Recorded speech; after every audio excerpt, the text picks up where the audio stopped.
বাড়িতে কি নরম মুড়ি আছে? তাহলে মুড়ির ভিতরে হারপিক দিয়ে দিন, তারপরে দেখুন কি ঘটে, পুরোই চমকে যাবেন। বাটাবাটি ব্লেন্ডার করার ঝামেলা ছাড়াই কিভাবে আদা সংরক্ষণ করবেন শিখে রাখুন, কাজে দিবে। ছোট মাছ কি ফ্রিজে রাখছেন? ছোট মাছ ডিপ ফ্রিজে রাখার আগে অবশ্যই এই ছোট্ট টিপসটি মাথায় রাখুন। ছোট মাছ কোনো দিন গন্ধ হবে না, স্বাদ নষ্ট হবে না।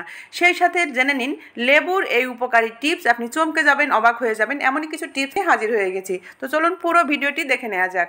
প্রথম টিপস, সামনেই যেহেতু রমজান মাস, আমরা কিন্তু বিভিন্ন কাজে আদা লাগাবই, কিন্তু কিছু আদা আমরা দেখা যায় ব্লেন্ডার করে সেটা ডিপ ফ্রিজে সংরক্ষণ করি, কিন্তু কিছু কিছু সময় দেখা যায় কাঁচা আদা আমাদের প্রয়োজন হয়। যেমন ধরুন চা খেতে আদা লাগে, তাছাড়া আমরা দেখা যায় সেহরিতে, ইফতারিতে অনেক সময় কাঁচা আদা খেয়ে থাকি।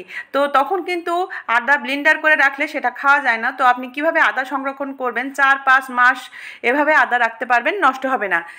তার জন্য নিয়েছি আমি একটি বক্স। এবারে আমি কিছুটা আদা এই বক্সের ভিতরে নিয়ে নিচ্ছি। আপনারা চাইলে অনেক অনেক আদাও এভাবে সংরক্ষণ করতে পারেন, কোনো সমস্যা নেই। তো আমি কিছুটা ব্লেন্ডার করে রেখে দেবো, আর কিছুটা আদা আমি কাঁচায় সংরক্ষণ করব, তার জন্য আলাদা একটা বক্সে নিয়ে নিলাম। এবারে এর ভিতরে দিয়ে দিচ্ছি নর্মাল পানি। এখানে ঠান্ডা বা কোনো গরম পানিও দেওয়ার দরকার নেই, নর্মাল পানি দিলেই হবে। দেওয়ার পরে আমি আদাটা এভাবে ডুবিয়ে দিচ্ছি। তো দেখুন আদাটা পুরো কিন্তু এভাবে ডুবিয়ে দিতে হবে। এবারে এটা ঢাকনা দিয়ে ঢেকে নর্মাল ফ্রিজে রেখে দিবেন। এটা 3-4 মাসেও নষ্ট হবে না, আপনি টাটকা আদার মতোই খেতে পারবেন। আদা যেমন আমরা ব্লেন্ডার করে রাখলে সেটা আর অন্য কাজে লাগাতে পারি না, তো এই কাঁচা আদা এভাবে রাখলে কিন্তু আমরা সব রকম কাজে লাগাতে পারবো। তো দেখুন কত সহজেই এটা সংরক্ষণ করা সম্ভব। অনেক সময় আদার দাম বেড়ে গেলে কিন্তু এভাবে আপনারা আদা সংরক্ষণ করতে পারবেন, একটা আদাও নষ্ট হবে না। আশা করছি ছোট্ট টিপসটি কাজে দিবে। এবারে চলে যাচ্ছি পরবর্তী টিপসে। ছোট মাছ আমরা কিন্তু ফ্রিজে রাখলেই দেখা যায় মাছে একটা গন্ধ হয়ে যায়। বড় মাছ কিন্তু দ্রুত গন্ধ হয় না, কিন্তু ছোট মাছ কিছুদিন পরেই গন্ধ হয়ে যায়, পাশাপাশি মাছের স্বাদও কিন্তু নষ্ট হয়ে যায়। তো আপনি কিভাবে ছোট মাছ সংরক্ষণ করবেন ডিপ ফ্রিজে, তাহলে গন্ধও হবে না, স্বাদও নষ্ট হবে না, জেনে নিন। বন্ধুরা, আমি এখানে ছোট মাছের ভিতরে দিয়ে দিচ্ছি সামান্য একটু হলুদ দিয়ে এবার মাছের গায়ে ভালো করে মাখিয়ে নিচ্ছি।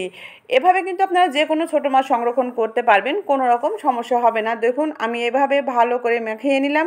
নেওয়ার পরে এবারে এটা আমি প্যাকেট করে ফ্রিজে রেখে দেবো। আপনারা প্যাকেট করেও রাখতে পারেন বা বক্সেও রাখতে পারেন, কোনো সমস্যা নাই। এভাবে মাছ রেখে দেখবেন মাছ একেবারে টাটকা মাছের মতোই থাকবে, কোনো রকম স্বাদও নষ্ট হবে না, বাজে গন্ধও হবে না। তো দেখুন এবারে আমি এটা ফ্রিজে রেখে দেবো। তো এভাবে ট্রাই করবেন, দেখবেন মাছ দীর্ঘদিন ভালো থাকবে। তো আশা করছি ছোট্ট এই টিপসটাও কাজে দিবে। এবারে আমি চলে যাচ্ছি পরবর্তী টিপসে। বন্ধুরা, লেবু তো আমরা সবাই খেয়ে থাকি, কিন্তু কিছু কিছু জিনিসে কিন্তু লেবু খুবই প্রয়োজনীয় হয়ে ওঠে। যেমন ধরুন আমি এখানে লেবুর মুখটা কেটে নিয়েছি। এবারে লেবুর ভেতরে যে অংশগুলো আছে আমি একটি নাইফের সাহায্যে এইভাবে ভালো করে কেটে বের করে নিচ্ছি। তো যেহেতু লেবুটা অনেক দিন হয়ে গেছে, অনেকটা শুকিয়ে গেছে, আমি এই লেবুটাই কাজে লাগিয়ে আপনাদের দেখাচ্ছি। আপনারা যে কোনো লেবু ব্যবহার করতে পারেন, তাতেও কোনো সমস্যা নেই। এবারে আমি ভেতর থেকে লেবুর রসটা এভাবে বের করে নিয়ে আসছি। পুরোটাই বের করব না, কিছুটা এখানে রেখেই দিব। এবারে এই লেবুর ভেতরটা অনেকটা ফাঁকা হয়ে গেছে, এর ভেতরে আমি দিয়ে দিব সরিষার তেল। এখানে কিন্তু সরিষার তেলই ব্যবহার করতে হবে, অন্য তেল ব্যবহার করলে চলবে না। তো এখানে আমি 2 চামচ পরিমাণ সরষের তেল দিয়ে দিলাম। সেই সাথে এখানে আমি দিয়ে দিচ্ছি তুলা।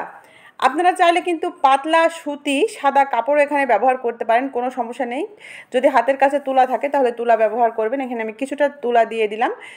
তারপরে এখানে আমি এবারে সামান্য একটু তুলা উপরে এভাবে সরু করে দিলাম, যেন এটা প্রদীপের মতো থাকে। এবারে চারপাশে আমি কয়েকটা লবঙ্গও দিয়ে দিচ্ছি। বন্ধুরা, এবারে ওপরে আরেকটু সরিষার তেল ছড়িয়ে দিলাম, দিয়ে এটা আমি জ্বালিয়ে দিব। এটা কি কাজে ব্যবহার করবেন জানলে অবাক হয়ে যাবেন। অনেক সময় দেখা যায় বাসায় অনেক মশা মাছির উপদ্রব হয়, সামনে যেহেতু গরম, এই গরমে কিন্তু আপনারা এই টোটকাটা ব্যবহার করতে পারবেন। দেখবেন ঘর থেকে মশা মাছি দূর হয়ে যাবে, সেই সাথে আপনাদের ঘরে কোনো বাজে গন্ধ থাকলে সেটাও দূর হয়ে যাবে। ঘরে একটা পজিটিভিটি এনার্জি কাজ করবে। আপনি অবশ্যই ট্রাই করবেন। আপনার ঘরে কোনো রকম এয়ার ফ্রেশনার ব্যবহার করা লাগবে না, এতটাই উপকারী এটা জিনিস। আপনারা ট্রাই করে অবশ্যই দেখবেন। এবারে চলে যাচ্ছি পরবর্তী টিপসে। আমাদের বাসায় দেখা যায় অনেক নরম মুড়ি থাকে, দেখা যায় মুড়ি আমরা ব্যবহার করতে করতে নরম হয়ে গেছে, তখন কী সিদ্ধান্ত নিই, মুড়িটা ফেলেই দিব। তো এই মুড়িটা কিন্তু ফেলে দেওয়ার দরকার নেই। আমি একটি পাত্র নিয়েছি আর কিছুটা মুড়ি এখানে নিয়ে নিচ্ছি। মুড়ি নেওয়ার পরে এর ভেতরে আমি দিয়ে দেব হারপিক। আমাদের বাসায় যে হারপিকগুলো আমরা ব্যবহার করি সেটাই দিয়ে দিবেন, আপনাদের আলাদা করে আর হারপিক ব্যবহার করা লাগবে না। তার আগে এখানে আমি দিয়ে দিব 1 চামচ পরিমাণ চিনি। তো বন্ধুরা, আপনাদের আমি অনেক আগেই বলেছি একটা হারপিক আপনারা আলাদা করেই রাখবেন, সেটা কিচেনের সব কাজে ব্যবহার করবেন। হারপিক কিন্তু নিজে জীবাণু নয়, হারপিক একটি কেমিক্যাল, তাই আপনি এসব কাজে কিন্তু হারপিক ব্যবহার করতে পারেন। এবারে নিয়েছি আমি একটি ন্যাপথলিন। তো ন্যাপথলিন এবারে গুঁড়ো করে নিচ্ছি, ন্যাপথলিনটা অবশ্যই দিতে হবে। গুঁড়ো করে নেওয়ার পরে ন্যাপথলিনটাও এর ভেতরে মিশিয়ে নিচ্ছি। মিশিয়ে নেওয়ার পরে এবারে আমি দিয়ে দিচ্ছি সেই কাঙ্ক্ষিত হারপিক। এখানে আমি কিছুটা হারপিক দিব, খুব বেশি হারপিক কিন্তু এখানে ব্যবহার করা যাবে না, তাহলে মুড়িটা কিন্তু খুব বেশি ভেজা ভেজা হয়ে যাবে, তাহলে কিন্তু টিপসটা কার্যকারী হবে না। এবারে আমি যেটা করব, ভালো করে মিশিয়ে নিব। মিশিয়ে নেওয়ার পরে এখানে আমি উপর দিয়ে আরেকটা জিনিস ছিটিয়ে দিব, সেটা হচ্ছে বেকিং সোডা। বেকিং সোডা তো আমাদের সবার বাসাতেই থাকে, তো বেকিং সোডা আমি এখানে 1/2 চা চামচ পরিমাণ দিয়ে দিলাম। এবারে সবগুলো উপকরণ আরেকটু ভালো করে মিশিয়ে নিচ্ছি। মিশিয়ে নেওয়ার পরে এটা কি কাজে ব্যবহার করবেন জানলে চমকে যাবেন, অবাক হয়ে যাবেন। এটা আপনার এতটাই উপকারে আসবে, যেহেতু এখন গরমের সিজন চলে এসেছে, এখন দেখা যায় অনেকের বাসায় কিন্তু ইঁদুরের প্রচুর উৎপাত হয়। ইঁদুর, তেলাপোকা, পিঁপড়ার উৎপাতে কিন্তু দেখা যায় খাবার দাবার ঠিকমতো রাখা যায় না। তো আপনারা এই মুড়িটা বিভিন্ন কাগজের ওপরে দিয়ে বা বিভিন্ন পাত্রে দিয়ে আপনার ঘরের আনাচে কোনাচে যেখানে ইঁদুর, তেলাপোকা, পিঁপড়ার উপদ্রব বেশি সেখানে দিয়ে রাখবেন। দেখবেন ওরা খেলেই পেট ফুলে মারা যাবে, যেহেতু এখানে বেকিং সোডা, হারপিক এবং এখানে ন্যাপথলিন ব্যবহার করা হয়েছে। এগুলো খেলে কিন্তু ওরা আর কিছুতেই বাঁচবে না। আর চিনিটা দেওয়া হয়েছে ওদের আকর্ষণ করার জন্য। যে কোনো শস্য দানা ওরা খুব খেতে পছন্দ করে, তাই এভাবে মুড়ি দিয়ে কিন্তু আপনারা খুব সহজে ওদের তাড়াতে পারবেন বা মারতে পারবেন। তো দেখুন আমি এটা ঘরের আনাচে কোনাচে বিভিন্ন ছড়িয়ে দিচ্ছি। অবশ্যই এক্ষেত্রে আপনারা বাতিল কোনো পাত্র ব্যবহার করবেন অথবা এরকম কাগজ ব্যবহার করবেন। আর অবশ্যই এটা রাতে ব্যবহার করবেন। বাসায় যদি ছোট বাচ্চা থাকে তাহলে অবশ্যই সকাল হতে হতে এটা সরিয়ে ফেলবেন। দেখুন এভাবে আমি সব জায়গায় ছড়িয়ে দিলাম। আপনারা কিন্তু আর যেখানে যেখানে এসবের উপদ্রব রয়েছে সেখানে সেখানে দিয়ে রাখতে পারবেন। তো আশা করছি এই ছোট্ট টিপসটাও কাজে দেবে। এবার চলে যাচ্ছি পরবর্তী টিপসে। অনেক সময় দেখা যায় আমরা অনেক আলু কেটে ফেলি, সেই আলুটা আর কাজে লাগছে না, অর্থাৎ আপনি আলুটা রান্না করবেন না সেই দিন, এটা আপনি রেখে দিবেন। তো এই আলুটা কিভাবে রাখলে দীর্ঘদিন ভালো থাকবে, দেখুন আমি আলুগুলো কেটে নিয়েছি। আলুটা আমি হঠাৎ করে সিদ্ধান্ত নিলাম আর রান্না করব না। তো এই আলুটা আমি কিভাবে রাখলে আমি আরও 1 সপ্তাহ বা 10 দিন পরেও খেতে পারবো। ঠিক একই প্রসেসে সংরক্ষণ করতে হবে। আমি এর আগে যে প্রসেসটা আপনাদের দেখিয়ে দিলাম, এর আগে আমি আদা সংরক্ষণ করার যে টিপসটা দিলাম ঠিক সেম প্রসেসে। তো দেখুন আমি এখানে একটা বক্স নিয়েছি, বক্সের ভিতরে এবারে আলুগুলো উঠিয়ে নিব।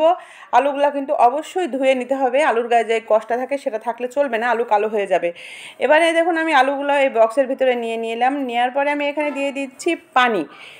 ঠিক সেভাবেই নর্মাল পানি দিতে হবে, কোনো গরম পানি নয় বা কোনো ঠান্ডা পানি নয়। নর্মাল পানি আমি দিয়ে আলুটা ডুবিয়ে দিব। আলুর কোনো অংশ যেন বাইরে বের হয়ে না থাকে সেটা খেয়াল রাখতে হবে। এইভাবে ডুবিয়ে দিয়ে ঢাকনা লাগিয়ে আপনারা নর্মাল ফ্রিজে রেখে দিবেন। দেখবেন 1 সপ্তাহ 10 দিন পরেও আলুটা টাটকা আলুর মতোই খেতে পারবেন, কোনো রকম সমস্যা হবে না। তো আশা করছি আজকের টিপসগুলো আপনাদের কাজে দেবে। ভিডিওটি ভালো লাগলে অবশ্যই বেশি বেশি শেয়ার দিবেন। আমার চ্যানেলে যারা আজকে নতুন, আমার চ্যানেলটি সাবস্ক্রাইব করে নেবেন। সবাই ভালো থাকবেন। চলে আসবো নতুন কোনো ভিডিও নিয়ে। সে পর্যন্ত বিদায় নিয়ে নিচ্ছি।